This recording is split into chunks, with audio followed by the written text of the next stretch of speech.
How China Blew Up Its Own Future, Part 2. And this was never just about economics. It was about the soul of family life. For years, many households were reduced to a fragile structure.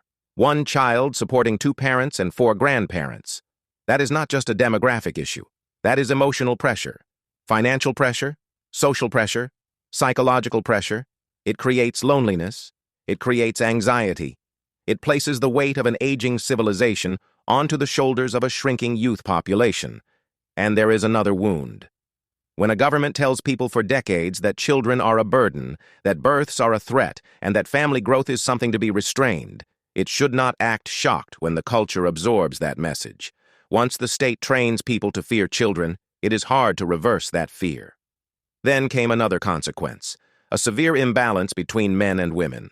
Because of cultural son preference combined with state birth limits, countless families felt pressure to favor male children. That created a lopsided society with millions more men than women, and that imbalance carries its own chain of pain. Fewer marriages, more social instability, more isolation, and more young men cut off from the family future they expected. When the state interferes with birth at the deepest level, it does not produce tidy outcomes. It produces social wreckage. China later loosened the policy. Then it encouraged 2 children, then 3. But by then, the culture had changed. Urban living costs were high. Housing was expensive. Work pressure was intense. Marriage rates had weakened. Young people were less eager to start families. And many had spent years living under a system that treated children as liabilities instead of gifts. That is the trap of government overreach. It assumes it can intervene at one point in time, then reverse course whenever it wants. But human societies are not switches. You cannot push generations in one direction, then expect them to bounce back on command. That is what makes China's story bigger than China. Because this is not only about one nation's mistake. It is a warning about expert consensus when it is fused with unchecked power. A warning about governments that act as if bad forecasts justify total control. A warning about the arrogance of planners who think they can manage human life better than families can. The same pattern appears again and again. A crisis is announced. Experts speak with confidence. The public is told that freedom must give way for safety. Dissent is treated as ignorance. Control expands. Punishment follows.